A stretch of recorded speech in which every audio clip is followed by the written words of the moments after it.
Nesse segundo mini bloco, o Mark Weisbrot fala desse personagem fascinante que disputou as prévias com a Hillary do Partido Democrata norte-americano, que é o Bernie Sanders.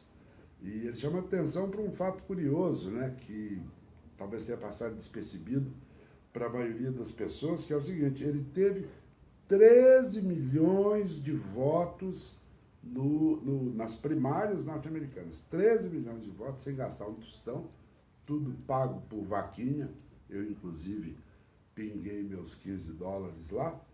E o Mark Weisbrot chama atenção exatamente para isso, para a importância que tem as ideias tidas como ultra-radicais do Bernie Sanders, e que, apesar disso, despertaram o interesse e o entusiasmo tão grande de uma parcela expressiva da população norte-americana, sobretudo se a gente considerar que lá o voto não é obrigatório.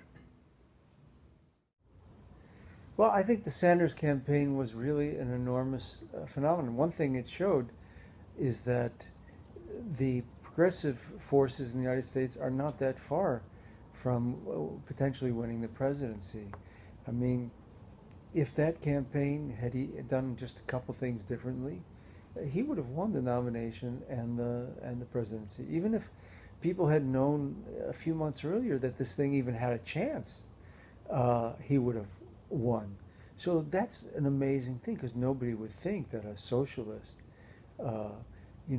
from Brooklyn, talks like he's from Brooklyn, he's Jewish, he's, over 70 years old, and he had a phenomenal following among young people, and he got no money from any corporations, and he was able to run against a very powerful and well-connected and well-funded politician and get 13 million votes, and really had a serious chance of winning. Not just a serious chance. As I said, it's very easy to imagine a scenario under which he would have won, or another candidate with perhaps more talent could have won. And so that means that this country is quite different from what people think it is, because, if you would have asked anybody before that happened, you would think somebody running on a program like that, taking on the banks, the big corporations. He didn't talk as much about foreign policy, but when he did, he was very good, against the wars, against the policies of regime change. So it would have been a transformative presidency. He wouldn't have been able to accomplish half the things that he was fighting for, but he would have tried, and he would have been a president like we've never had, possibly in the history of the United States, and certainly in the modern history.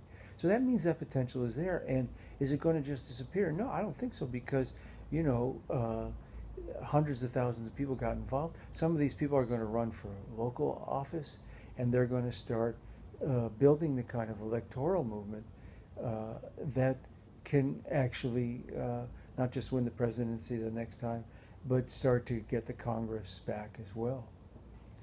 Do you think he would have been nominated if it wasn't for those superdelegates working against his campaign? Well, the superdelegates are not really that big of a problem, because as a practical matter, if he had won the pledged delegates, that is the ones that people elected in the primaries and caucuses, the party would have been forced to give him the nomination, because they would not want to give up a chance of winning, because they would have lost all 13, or most of those 13 million voters and all the organizers if he had won the pledged delegates and they tried to take the election by the result of superdelegates, which are non-elected delegates. So that isn't really, that's a structural problem. It shouldn't be there.